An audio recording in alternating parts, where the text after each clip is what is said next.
Quel est l'intérêt des protéines du lait et à quel moment de la journée pouvons-nous boire du lait? Ensemble, construisons une toute nouvelle relation à l'alimentation pour soutenir chaque organe et vivre une vie débordante d'énergie. Je suis Marthe Rico et depuis 5 ans, j'enseigne l'alimentation du point de vue de nos organes. À travers la formation Adapter son alimentation, je transmets des outils pratiques pour ajuster son alimentation selon son âge et selon son style de vie. Je soutiens une alimentation qui nous relie aux 3 règnes de la nature et qui justifie chaque effort en cuisine.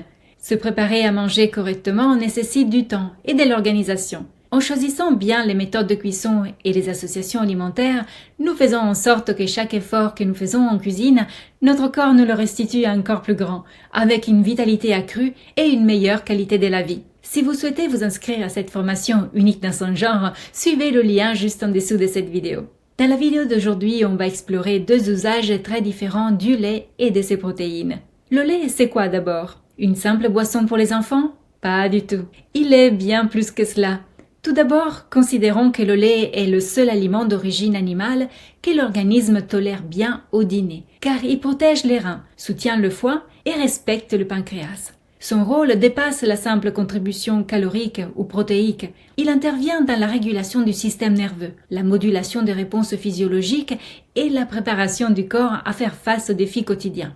Je vous avais déjà parlé de cela dans une autre vidéo, le pouvoir caché du lait et du fromage. Je vous mets le lien en description et ici en haut de cette vidéo, si vous souhaitez la revoir. Et le lait est aussi utile au petit déjeuner. L'habitude de certaines personnes de boire une tasse de café au lait le matin répond à un besoin à la fois métabolique et nutritionnel. Le café stimule le système nerveux central et augmente ainsi la vigilance et l'éveil, ce qui est essentiel pour démarrer la journée.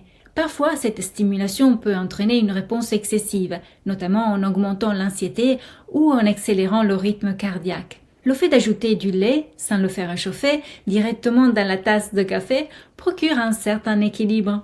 Le calcium et la sérotonine du lait viennent modérer l'effet stimulant du café, évitant ainsi une surcharge du système nerveux.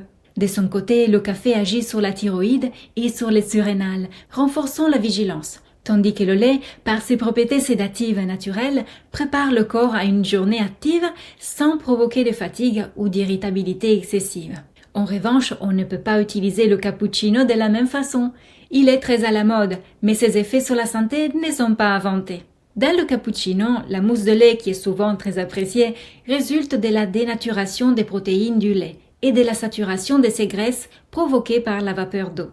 Cette dénaturation rend le lait moins facile à digérer et peut entraîner des troubles digestifs, notamment des ballonnements ou des douleurs. Sur le long terme, la consommation régulière de cappuccino peut aussi provoquer des dommages au foie, ainsi que la modification des paramètres sanguins, en raison de la surcharge en graisses saturées. Je vous invite aussi à revoir la vidéo sur les différents types de graisses, graisse et santé, vérité ou mensonge. Je vous mets aussi le lien en description. Mais revenons au lait et à ses protéines. Les protéines présentes dans le lait sont profondément différentes de celles contenues dans la viande. Alors que celles-ci ont pris des formes spécifiques pour devenir du tissu musculaire, conjonctif ou adipeux, les protéines du lait possèdent une capacité unique à se transformer selon les besoins de l'organisme en divers tissus. Cette propriété leur confère un rôle essentiel dans l'entretien et la réparation des organes. En cas de besoin, nous pouvons même à l'âge adulte consommer environ 200 ml de lait par jour pour subvenir aux besoins des organes tout en évitant les déséquilibres ou les excès. Contrairement aux protéines de la viande, qui sont des protéines spécialisées et très différenciées, celles du lait sont encore dans un état plus adaptatif, plus générique, permettant une utilisation diversifiée par le corps. Et n'oublions pas que le lait est aussi bénéfique pour la santé des reins. À différence de la viande, le lait ne contient ni purine ni de substances azotées, ce qui le rend un aliment très intéressant pour protéger les reins. Si vous souhaitez en savoir plus sur l'utilisation des aliments pour protéger les différents organes, abonnez-vous à cette chaîne pour ne rien manquer. Je vous dis à demain pour une nouvelle vidéo et d'ici là, souvenez-vous qu'il est toujours le bon moment pour prendre soin de soi et de son assiette.